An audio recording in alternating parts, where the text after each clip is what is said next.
балалар, сабағымыз басталды. Бүгін бізде ерекше сабақ болмақ. Біздің бүгін сыныбымызда қонақтар келіп отыр. Ал енді сабағымызды бастамас бұрын балалар қуаттанып алайық. Әнде Айша бастайды. Шарт осында. Мен сұлулықпын, мен кереметпін, мен мейірімділікпін, мен күштілікпін, мен мықтымын, мен денсаулықпын, мен өнермін. Мен сәттілікпін, мен отпын, мен әдемілікпін, мен ақылдымын, мен жігерлікпін. Бәрі маған байланысты, бәрі менің қолымда. Тамаша балалар, керемет. Қуаттанып алайық. Қайеке орнымызға жайғасамыз. Енді біздің сабағымыздың бүгін керемет өтуіне сендердің қолдарыңда, балалар?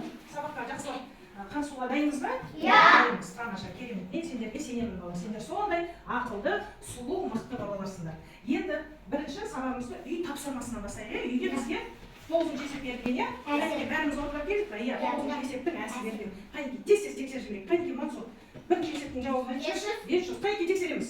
500. Бәріміз осылай болды. Тамаша, керемет. Тілектес 2-ші есептің жауабы. 2-ші есептің жауабы 785. Бәріміз осылай ма? Тамаша, Дәулет 3-ші есептің жауабы осылай.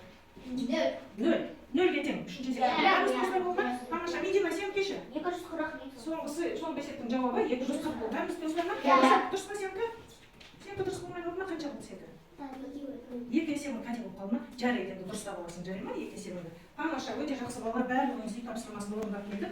Нұрсәтте енді екеуі қате болып қалды, кейін оны түзетіп аламыз, иә? Қайеке өзімізге осы үй тапсырманы орындап келгеніміз үшін 1 балл қойып отыр. Домбыра әдісі. Қайеке 1 балл қойыңыз. Жылдамдатамыз балалар. Өзімізді осы домбыра әдісі арқылы бағалап отырамыз, білеміз оны, иә? Қалай бағалайтынымызды. Тамаша. Сабақ соңында жинаған балаларымды есептейсіңдер. Ал ендеше біз келесі тапсырма бой қозғау. Балалар, қазір бізде желтоқсан айы, иә, оны білесіңдер. Осы желтоқсан айында біздің маңызды негізгі мерекелеріміз, басты мерекелеріміз тойланады. Қандай мерекелер білесіңдер? Желтоқсанның 16-сы тәуелсіздік күні. Тамаша, желтоқсанның 16-сы тәуелсіздік күні. Желтоқсанның 1-і президент күні. Президент күні. Тамаша болып келеді. Желтоқсанда жаңа жыл болады. Желтоқсанда жаңа жыл келе жатыр, иә, жаңа жыл болады тағы. Болды, осы және де ол қыс мезгілінің алғашқы 1-ші айы екен, өте жақсы. Тамаша. Ал енді балалар, өзінің керемет сәулетімен, өзінің дәулетті құрылысымен ерекшеленетін қай қаламыз біздің? Астана қаласы. Қазір мына слайдтан тақтаға назар аударыңдар. Осындай ғимараттардың Астана қаласына қазір біз саяхат жасап жүрміз. Өзінің елге ұқсамайтын, өзінің ерекше көркімен көз тартатын зәулім ғимараттары бар қала, иә, балалардың білесіңдер. Астанаға барған балалар бар ма? Мен бардым. Тамаша, қандай керемет, қандай әдемі ғимараттар бар екен? Бәйтерек, Хан шатыр, Дума, пирамида, сосын Ақорда бар, иә? бейбітшілік және келісім сарайы бар, хан шатыр бар, иә? Ал енді осы біздің ғимараттың ішіндегі астанамызға ерекше көрік беріп тұратын ол Бәйтерек. Ал енді осы бәйтеректің балалар, ұзындығы, ғимараттың биіктігі, иә? Ал оны кітапта қарасаңдар, кітаптарында жазылып тұр. Оның басындағы шарымен қоса есептегенде 105 метр екен, иә, тағы не деп жазылып тұр? Шардың диаметрі 22 метр, ал шардың массасы 300 тонна. Құрылыс кезінде 999 тоннаға жуық металл құрастырылымы қолданылған екен. Ал ендеше балалар, осы мына кітабымызда беріліп тұр осы мәлімет, иә? Кітабымызда беріліп тұр бұл мәлімет. Қазір тақтаға да шығарып қояйын. Енді осы берілген мәліметтің ішінде қандай өлшем бірліктері кездесті? Тонна тағы метр және тонна деген өлшем бірліктері кездесті. Енді ұзындықтың қандай өлшем бірліктерін білеміз? Ұзындықтың. Қыздар жүк жасаймыз. Ұзындықтың қандай өлшем?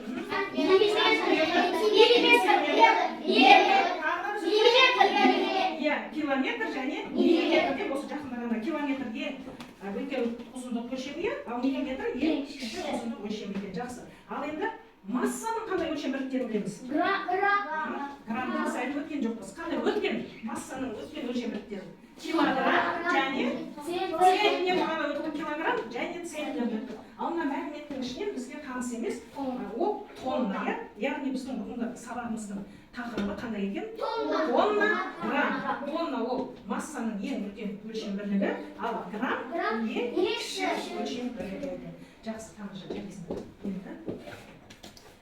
Ал енді біз массаның ең бірінші балалар қазір айттық қой біздің бүгінгі сабағымыздың тақырыбы тонна грамм дедік. Ал енді бүгінгі біздің сабағымыздың мақсаты қандай екен? Бүгінгі сабағымыздың мақсаты массаны өлшем бірлігін білетін боламыз. Ол мақсатымызға жету үшін біз не істейміз? Көптеген жұмыстар жасаймыз, иә? Жақсы, тамаша. Ендеше мына масса өлшем бірліктеріне қазір мен түсіндірмеймін. Грамм ең кіші өлшем бірлігі. 1 граммды 1000-ға көбейтсек 1000 грамм болады. Ал 1000 граммымыз неше килограмм? 1 килограммға тең. Енді 1 килограммды көбейтеміз 100-ге болады. 100 грамм болады. Ал 100 граммымыз 1 центнерге тең. 1 центнерді көбейтеміз 10-ға. Қанша центнер болады? 10 центнер болады. Ал 10 центнеріміз 1 тоннаға тең болады. Ендеше қараңдар. Мына ең үлкен өлшем бірлік тонна. Тоннаны біз дәптерге жазғанда т деп белгілейміз, иә? Центнерді білеміз, центнерді С атымен жазамыз. Килограммда К дейміз, ал енді граммды Г деп белгілейтін боламыз, түсіндік пе? Егер т деген атты көрсек, ол тонна дейміз, ал Г ол грамм. Жақсы, енді қараңдар. 1 тонна 10 центнерге тең. 1 тонна 1000 килограммға тең. Яғни 1 тонна 10 центнерге тең, 10 центнер 10 килограммға тең, 10 килограмм 1 миллион граммға тең екен. 1 центнеріміз 100 килограммға тең, 100 килограммымыз 100 граммға тең екен. 1 центнеріміз, білесіңдер, 100 килограмм, 1 килограммымыз 1000 грамм. Жақсы. Ал ендеше тағы да балалар, біз бүгін қандай жаңа сөздермен таныстық? Грамм деген сөздермен таныстық. Қайсы үлкен өлшем? Масса. Тонна ең үлкен масса өлшем бірлігі, ал грамм ең кіші массаның өлшем бірлігі. Тамаша. Ендеше балалар, біз массаны қандай құралдармен өлшейтеміз? Таразылардың көптеген түрлері болады екен балалар. Міне мен сендерге қазір соны көзбен көрсетуге мынандай таразылар алып келдім балалар. Таразының міне мынандай түрі болады екен. Ол кір тасымен өлшенеді. Көріп тұрсыңдар ма? Осындай таразы көргендер бар ма? Мен көргенмін. Кір тасымен өлшенеді. Астанадан көрдің бе? Тамаша, қандай керемет. Дүкеннен бір зат сатып алған шығарсың, иә мүмкін? Мынандай таразының түрі бар екен балалар. Көріп тұрсыңдар ма? Бұндай үйлерінде бар шығар мүмкін. Көрдіңдер ме мұндай таразы? Ал енді мынандай таразы барлықтарының үйінде бар деп ойлаймын, иә? Мінекей мынандай таразының түрі бар екен. Бұл тек қана 10 килограммды ғана өлшейді. 10 килограммға дейінгі салмақты. Және мынандай таразының көрген түрлері. Таразының электронды түрі, иә? Және де ең үлкен массаны өлшейтін мінекей балалар мынандай таразы. Мынандай таразыны көрдік па? Сендер неде бар? Не өлшейсіңдер сендер? Сонымен кәти бізде де бар ондай. Біз анау не салма заттар өлшейді. Үлкен мешок мысалы, иә, үлкен заттарды. Картошка, пияз. Картошка, пияз өлшейтеміз, тамаша. Керемет. Сонымен таразының да неше түрлері бар екен, иә? Тамаша, керемет, өте жақсы жарайсыңдар. Ал ендеше балалар, біз енді жұмысты ары қарай жалғастырамыз. Енді кітаппен жұмыс жасайық, ұжымдық жұмыс жасайық. Бізде мына жерде екінші есепке назар аударыңдар. Не істеу керек дейді? Өсу ретімен орналастыру. Мына жердегі сандарды біз қазір өсу ретімен орналастыруымыз керек. Бұл жерге қарасаңдар, 20 килограмм, 2 центнер, 2 тонна, 200 грамм, 8 килограмм, 800 грамм деп тұр. Енді қалай Олар тоннасына қарап, шамаларына қарап, біз оларды солай өсу ретімен орналастырамыз. Енді ең кіші 200 грамм. Біз қазір өсу ретімен тілектес келе бар, мына жерде 200 грамм. 200 грамм ол Оларды біз қазір өсу ретімен орналастыру, иә? Келесі кім тағы? Келесі қай өлшем бірлігін? Ержан, қайсысын айтамын? Келесі екінші. Тез қай санды орналастырамыз? 8 килограмм. Тамаша, 8 килограмм кетті. 8 килограмм. Келесі, видео. Дайындалып отырасың. Дәулет, келесі. Келесі 200 граммды алдық. Бала болып тез кішкене. Жылдамдықтан бәрі. Тағы да. Дәулет, мөлі келе шыға беріңдер. 200 грамм, 8 килограмм, 20 килограмм. Одан кейін 20 килограмм екен Дәулет. Содан кейін 2 тонна. 2 тонна. Ал енді неге бұлай орналастырдық бала? Ең грамм. Ең кішісі 200 грамм. Ал Одан кішісі килограмм. 8 килограммыз неше грамм? 8 килограмм. 8 грамм. Одан кейін 20 килограмм. 20 килограммнан кейін 2 килограмм, 700 килограмм және де Екі тонна. 2 килограмм. Тамаша, өте жақсы жарайсыңдар. Қанеке балалар қазір біз не істедік? Не істедік қазір? Жұмыс жасадық. Не істеуіміз керек? Не істеуіміз керек қазір? Өзімізді бағалап қоюымыз керек. Тамаша. Тез өзімізді бағалап қоямыз. Ал екінші келесі тапсырма балалар. Екінші есептің әсі көрсетілген өлшем бірліктеріне өрнекте дейді. Бұл тапсырманы есептерге жұпта беріңдер. Қане? Жұптасы болып беріңдер сіз. Жұп беріңдер. Қане, тез мына өлшем бірліктері өрнекте жүргендер. Представлениенің өзі. Тез.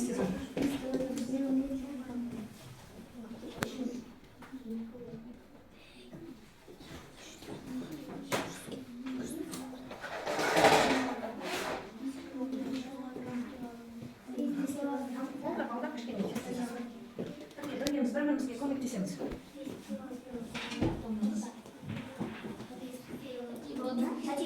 Оқамыз, қойып қоямыз да оқа береміз, қазір өзіміз тексереміз, тақтадан тексереміз.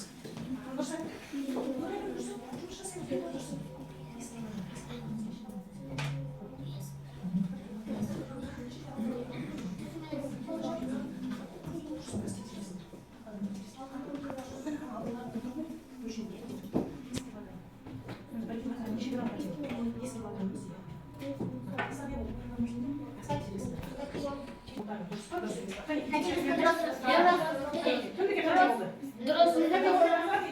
Бәрімізге дұрыс, тамаша, керемет, жарайсыңдар. Қанеке, өзімізді бағалап қойыңызшы шапалақтар. Керемет жұмыс орындады, енді домбыра әдісімен өздеріне бір балл қосып қойсаңдар болады. Так, енді келесі бізде енді жеке жұмыс балалар. Бізде мына жерде үшінші, төртінші есептер беріліп тұр. Көріп тұрсыңдар ма? Осы есептерді, мына бірінші, үшінші есепке қараңдаршы. Бос орындарды қазір осы есептерді бәріміз не боламыз, тақтаға шығарамыз қазір. Кауыстар бөлдір.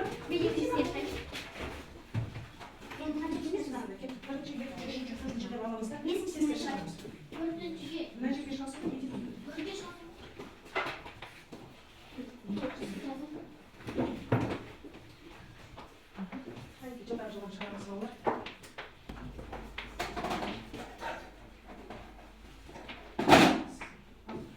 болды? Медина болсаң айтып түсіндіреді. 8 сантиметр қосылған 2 сантиметр тең 1 тонна болады. 8 сантиметрге 2 сантиметр қоссаң қанша сантиметр болады?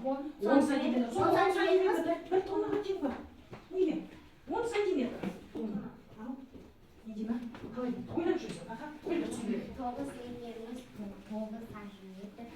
9 центнерге қосасың 1 центнерді. 9-ға 1-ді қосқанда қанша центнер? 10 центнер болды. 10 центнеріміз 1 тоннаға тең. Тамаша отырды. Кел артырайman сол шыға бер. 900 грамға 97 грамда тең 1 килограмм. 1 килограмда 1000 грамм бар. 1000 граммнан 900 алғанда 97 грамм. Тамаша. Келесі шыға беріңдер. Дұрыс, шыға береміз. Аха, қайсы болса тапсырма жаза береді. Айта береді. 5 килограммға қосасың. 5 центнер 5 килограммға қостым.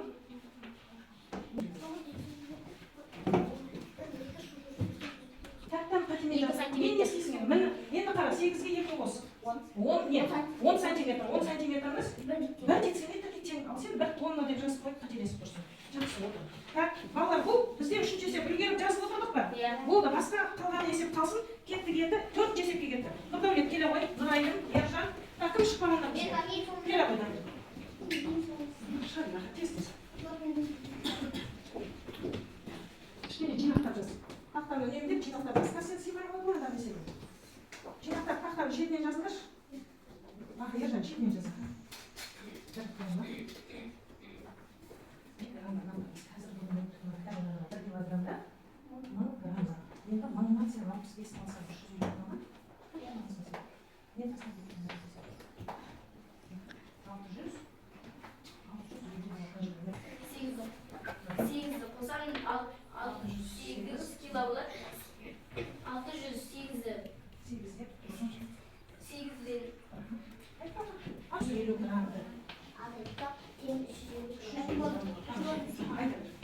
Ben 568 gramda postdan 400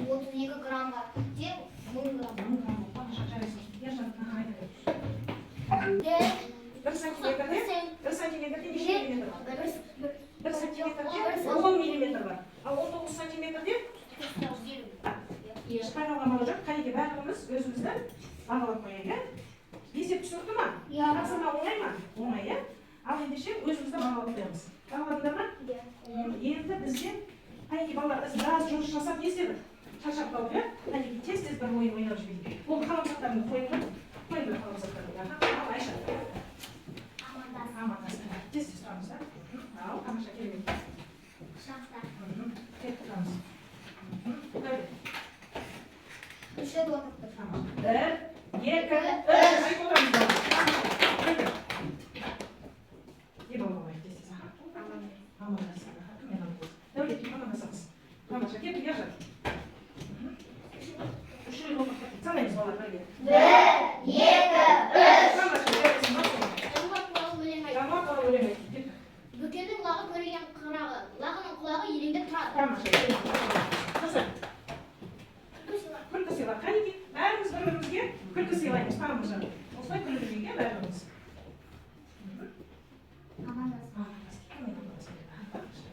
Әдемілей амандасыңдаршы. Амандас. Шағын амандас келген жарайды. Кеттес амандасаңыз. Кеттес. Менің досым, мені шақтаған, менің досым, мен өзімді мақтанам. Досымның биік тұрған тобының, менің досым барлығынан жақсы адам. Кеттес әнші. Не дейді? Бибилер. Бибилер. Қанеке бірге шапалақтар. Қандай керемет дейді. Ана. Күлкі сыйла дейді. Қане бәріміз бір-бірімізге күлеміз. Күлеміз бір-бірімізге. Мақтап Досына, қанеке бәріміз мұқабетте қолымыз бұлдаймыз. Привет, мұқабетте. Тамаша, қанеке балалар кішкене сеп қалықпа, көңіліміз көңіліп қалма, шашағанымыз басын деп кішкене. Ендеше балалар келесі тапсырма бізде 5-ші есепті шығар дейді. Қанеке тез оқып шығыңдаршы 5-ші есепті шығар. Кішкене оқып шығыңдар. Бір-біріне кедергі жасамай, жақсылап оқып шығыңдаршы. Астана қаласындағы тәуелсіздік алаңына мерекеге арналған шатыр құрылды. Металл құрылғының массасы 5-55 килограмм, ал оның жабындысы 110 килограммға жеңіл. Шатырдың барлық массасы қандай? Балалар қарсыма түсінікті ма? Бұл жерде не табуымыз керек? Шатырдың барлық массасын табуымыз керек. Ал одан бұрын біз нені табуымыз керек? Оның Құрылғының массасы белгілі. Ал ненің массасы белгісіз?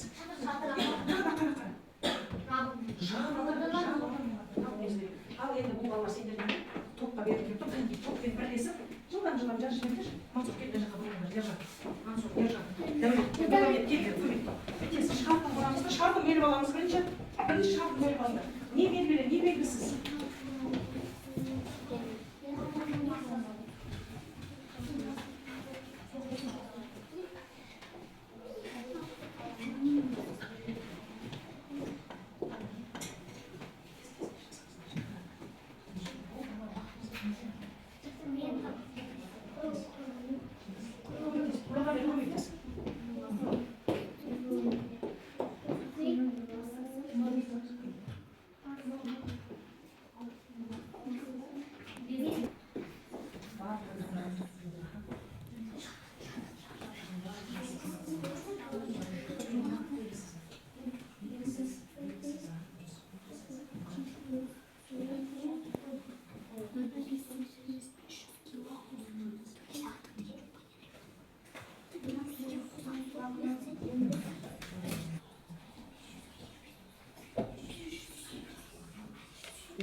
Массасы 25 килограмм.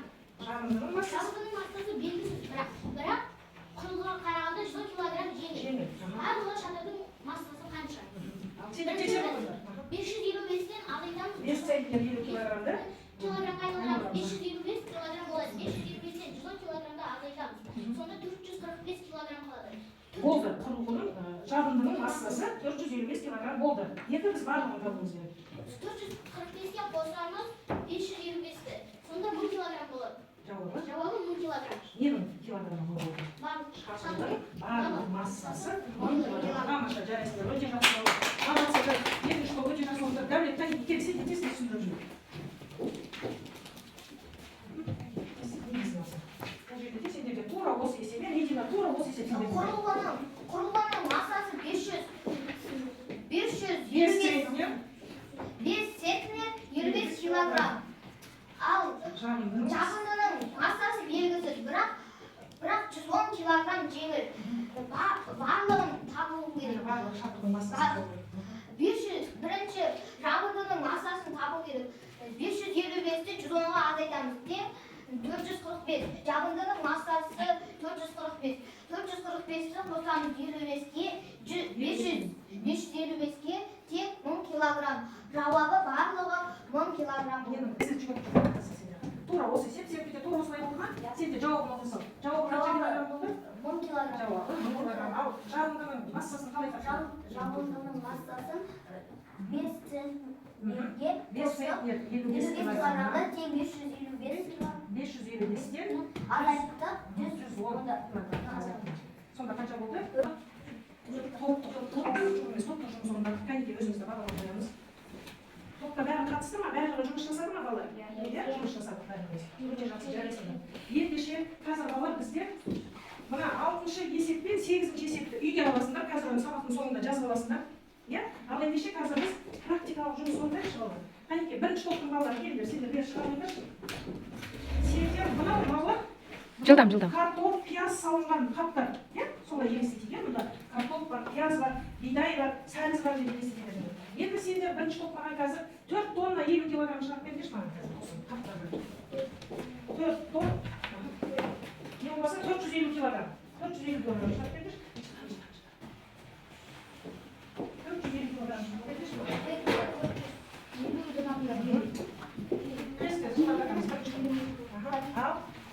Ал, бүйтіп көрсетеді. Ал, бүйтіп ұстап тұрыңдар. Ал сендер қанша килограмм шығардыңдар? 450 килограмм. Ал, сендер бұны, мен жаңа тонна деп айттым, тонна емес бола, мен қателестім, 450 килограмм. Ал центнерге айналдырғандаршы? Центнерге айналдыр. Қанша центнер, қанша килограмм болады? 4 центнер 50 килограмм. Тамаша, керемет. Отырамыз өзімізге бал қоямыз. Так, екінші топ, кеп жүгір. Жылдам. Сендер маған 7 центнер 50 килограмм. Қап жинап келіңдерші, 7 центнер 50 килограмм бидай керек маған. Ал, тез-тез жұмыс жасаймыз, аха. 7 центнер 50 килограмм керек. Бұл балалар уақытыңызда 7 центнер 50 килограмм. 7 центнер 50 килограмм. Қоста елуді. Ал енді қараңдар, дұрыстап тұр. Осында шалдың тұстап қанша болды? 200 болсын. 200 болсын. 600 оған 250 болсын. 700 750 не болды? Енді болмысына неше центнер, неше килограмм? Ал килограммға айналдырсақ 750 килограмм. Тамаша. Бір соғында не қарайсыңдар? Өзімізге бал болсаңыз келіңдер үшін. Сендер маған енді 1000 тонна шығарып, ой, 1 тонна шығарып беріңдерші балалар, 1 тонна. 1 тонна, қайда тексереміз? 1 тонна, балалар біз тексеріп отырамыз, қарап отырамыз. 500, тағы 500.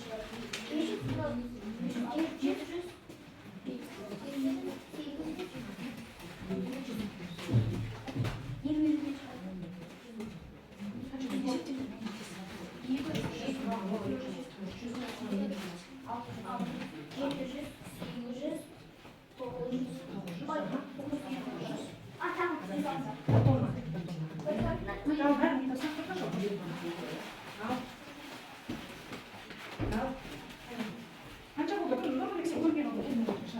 Қанша тонна шығарып берсіңдер? 1 тонна. 1 тоннада неше килограмм екен? 1 тоннада 1000 килограмм. Ал неше центнер 1000 килограмм біз? 10 Балалар дұрыс айтты ма? Иә. Тамаша, өте жақсы. Жарайсыңдар, тамаша. Орнына қойыңдар. Ай, ақын, өзімізді бағалап қояйық. Бұл және 8-ді үйге аламыз. Тез-тез.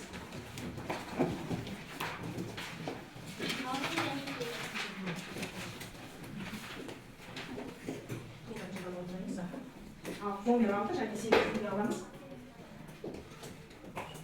6-шы есепті қалай орындау керек екенін сұлтыма балалар қараңдаршы.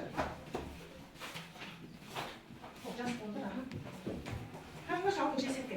Біріншісін 9 граммның 3-тен 1 бөлігін тап дейді. Не істейміз біз? 9 граммның 3-тен 1 бөлігін қалай табамыз? 9'ды бөлініп 3'ке, тек 3. Тамаша. 18 тоннаның 3-тен 1 бөлігі дейді. Бағымыз айқалды қай екен қанша? Тамаша. Тамаша. Ал, мына қарайсыңдар да? мына балымызды өзіміз Мен бағамыз. сегіз. Тамаша, сен қанша алдың? Төрт. Төрт сен? Мен бес. 5 алдың, Мекина?